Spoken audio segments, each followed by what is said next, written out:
It was May 20th, 1979, a blue sky Sunday in Eugene. I was 20 years old, a college student, just finishing my third year of college. I always called home on a Sunday, but on this Sunday the cord on my phone had been cut, so I asked a neighbor if I could use her phone. She stepped outside to give me privacy, and I went in, sat on the plaid ottoman next to the table where the phone was. I dialed the numbers to home. Home was my parents' ranch in Condon, just on the east side of the state, about a 5-hour drive from Eugene. Condon's a small community of about 1,000 people. The phone rang. Mom answered, like she always did, "Hello?" And I said, like I always did, "Hi, Mom, it's me, Jackie." But the next thing I said would be different. "Mom, something happened." How does a daughter tell her mother? A man broke in. I was raped. How does a mother take this in? Her harsh breath. "Oh no." I said, "It's okay, Mom. I'm okay. I'm not hurt." What she needed to hear, what I needed to believe. It had only happened 24 hours ago, and already I'd told 4 people, 2 uniformed officers, the detective, and the doctor who'd taken hair samples and fluid samples and had tested my body for fingerprints. I had become a crime scene. Mom was the 5th person I told. And already I was learning to make a distance between what had happened and my words. She asked if she wanted me to come, and I said, "Oh, no, I'm okay. You don't need to come," because I really needed to be okay. Also, we really weren't that kind of mother and daughter, the kind that came running to each other. But mostly what I wanted was not to worry her, because I'd already done enough of that. So let's talk a little bit about that worry. I had been a really good kid, but I turned into a wild teenager. Smoking, drinking, partying, breaking curfews, spending a lot of time in the back seats of cars with boys. I was sullen, I was obstinate, I was impulsive, and I was secretive. Mom really did not know what to do with me. Her hope for me was college. She said, "You're smart even if you lack common sense." Whatever that meant. She talked about college as if it was something that would happen, a fact. And so I really felt that way too. And I really wanted to go. I wanted to meet new people. I wanted to see new places. I wanted to learn something other than what I already knew. So off I went to college in Eugene. Eugene? That was a hippie, druggy town from my mom's perspective, but she knew better than to try to talk me out of it. So in Eugene, I did pretty well my first year, but in Condon, the kids that I had graduated high school with were the same kids I'd gone to kindergarten with, so I never really learned to meet new people. I felt shy and lonely and different, and by the time I went back to school my second year, that loneliness had grown. Well, guess who walked into that lonely space? A man. And within a month, we were living together. This did not go over well with my parents. I was 19, he was 31. I could feel their disapproval coming all those miles away from London. When I look back on it now, I can see that Mom was walking a very careful line between not approving of my decisions, not trying not to support me in them, but also not wanting to push so hard that she lost me completely. She stopped sending money. She never asked me about the man that I was living with, Jim, but she wrote letters. And in those letters, she told me about things that were going on in Condon, on the ranch, friends of mine that she'd run into. And she included articles that she cut out from magazines, from women like Irma Bombeck or Judith Viors, articles that said something that maybe I should understand, but I couldn't take it in. By the end of that year, I had fallen out of love with Jim, as was my pattern. And I didn't tell him, as was also my pattern. I had to go back to Condon for the summer. I had a summer job driving wheat truck for a custom harvesting crew. So I left with him thinking that I was coming back. Me thinking, maybe I'll come back and live with him. I spent the summer working long hours, partying, avoiding any conversation with my parents, and trying to avoid phone calls from Jim. Mm-hmm.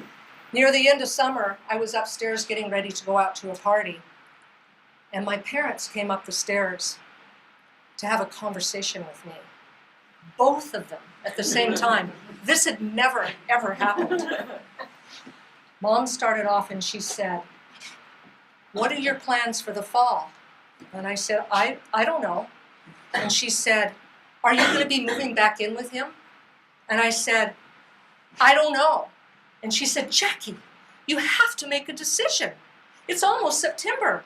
I said, "I don't know. And I left. Well, I came back in quite a few hours later, 1 or 2 in the morning. The house was dark, and I went upstairs. Mom had left a light on in the bedroom, and in the light of that lamp was a note. This note from Mom. It said, "All I want is for you to be happy. A, make your own decisions. B, live your own life. Just don't shortchange yourself in the process. I love you, and that's what counts." This note, the fact that I have it all these years later, tells you what it meant to me. I felt myself growing up in that moment. This was all she had ever been doing all those years, was trying to help shepherd me into a life where I was happy, where I wasn't shortchanging myself. Well, I made a decision. And I went back to school that fall. I got my own apartment. I said goodbye to Jim, and I knuckled down with a plan to graduate early. And then, in the early morning hours on a Saturday, I woke to a man standing over my bed. He had a mask on his face and a knife in his hand. And he was leaning into me saying, "Wake up, shut the fuck up. If you don't do what I say, I'll kill you." I'd always told myself that if someone tried to rape me, I'd kick him in the nuts. I'd fight, I'd run. That's not what I did. I couldn't breathe. I couldn't speak. I couldn't move, except for the trembling that took over my whole body. He tore up towels from my bathroom, bound my feet, bound my hands, blindfolded me, gagged me. And he spent the next few hours going back and forth between the simple things of my day-to-day life. My refrigerator, my cupboards. He ate my food, my backpack, my books, my dresser drawers, my closet, and me. My mouth, my breasts, my vagina. And this is what I carried carefully into that phone call with my mother. Now, in my family, we had stories. There was a story of my brother Brad, who broke his arm, knocked out his front tooth, and blacked his eye, all in the course of 1 week. And we had a picture of that and a story to tell. And there was a story of my sister Leanne, who got caught between 2 kicking horses, and it punctured a hole in her heart. And she was rushed off to the hospital in Portland to be operated on by Dr. Albert Starr. She had a scar up her chest, and we had a story to tell. Now I had a story. It was a story I cast myself as a hero of because I'd survived, even with all that fear. I went home to Condon about a month after the rape, and I waited for my parents to ask me about what had happened, and they didn't. On Saturday night, we went out to the Elks Club. We had a few drinks, and I was standing next to Mom, and she still hadn't asked. So I thought, well, maybe she's just waiting for me to tell her. And so I started to tell her the story. And I said, one of the things I said was, "Mom, he used a knife from the butcher block. The butcher block was a gift she'd given me for Christmas the year before. She said, "Oh, Jackie, I don't think your father wants to hear this." My father was clear over there. There was no way he could hear what I was saying. It was Mom that couldn't hear it. So my words fell into me. People say that rape is about power, not sex. But sex is the thing that this story gets buried under. Sex was the thing that kept my name out of the newspaper in the small article that appeared in the Register Guard a few days later. It was the thing that made this story something that my parents couldn't tell anyone else in town. Sex was the thing that made this so hard for my mom. She was a virgin bride. But for me, this was not my first rodeo, not as far as it came to sex. It wasn't my sexual being that had been damaged, not as far as I could tell then. What had burrowed into me in those hours, those 2 hours that man was in my apartment, and in the last moment when he laid his body over mine one last time, and he held that knife to my ribs, and he said, "You saw my face. I know you saw my face. I'm going to kill you." And I said, "No, I didn't." What I knew then, even though I was only 20 years old, this is how easy it is to die. Even though my mom didn't want to hear the story, it was always on the tip of my tongue. And I told it to people. And the listeners sat unprepared, their eyes wide, gasps of shock. This is a hard story to hear. The listeners imagined themselves. Women felt fear and powerlessness. Men felt anger and shame. But for me, telling that story over and over again was not satisfying. I was looking for those people, the listeners, to give me something that I couldn't give myself. And when they gave it to me, I was Teflon. It was glass. Their fear, their compassion, their anger, their sadness, their hurt, it pinged off of me. Because I'd made a decision in those 2 hours that man was with me, that he would have nothing more of me other than those hours. So there left no room for anything else other than for me to be brave and strong and stoic. Over the next year, the next few years, I began to feel ashamed that I kept wanting to tell this story. Shouldn't I be over it by now? It had been 2 years, 4 years, 5 years. Why did I want to keep talking about it? So gradually, I made the story smaller and smaller and smaller, until all I said was, when I was 20, I was raped by a stranger. I thought I was fine. Meanwhile, I took control. I took control of my food. I took control of my body. I took control of my home, of my plans, of your plans, my feelings, of your feelings. My home sparkled. It was neat and tidy. I was always on time. And I built muscles, lifting weights, and I ran 2 miles, 3 miles, 4 miles a day. But fear is sneaky. It comes into the cracks and crevices, into sudden sounds, and into closed eyes. At night, in the deep of my sleep, my dreams turned into nightmares. I was inside the house, and I couldn't get out, and something was trying to get in, someone or something. It was grizzly bears. It was teenage boys. It was killer bees. It was birds. I woke always with that same snared rabbit fear, a scream caught in my throat.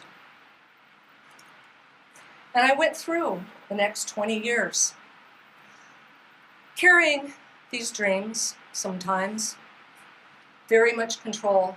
But I want to tell you, Mom got what she wanted. I had a happy time in those 20 years. I met my husband and married him when I was 31. My family was around me, my friends. I had work. I had travel. Bill and I went all kinds of places. It was a good life. And I started writing when I was about 40. I started picking up the page. First off, started with daily pages. And as unfinished business works, the rape came back. I began writing about it and thinking about it. And I began talking about it. And as I talked about it, other women began to tell me their stories. They said, me too. There were so many women. And as I talked to them, I began to realize, this doesn't happen to just one person. It happens to a lot of people. One of the other things I did during that time, my friend Mary helped me get the police report. And I went back and I read it.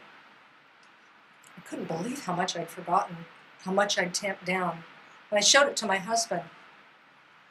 He said, Jackie, you always made the story so small. What happened to you was so big. It was. I'd been thinking about Mom, and we'd been getting closer over the years.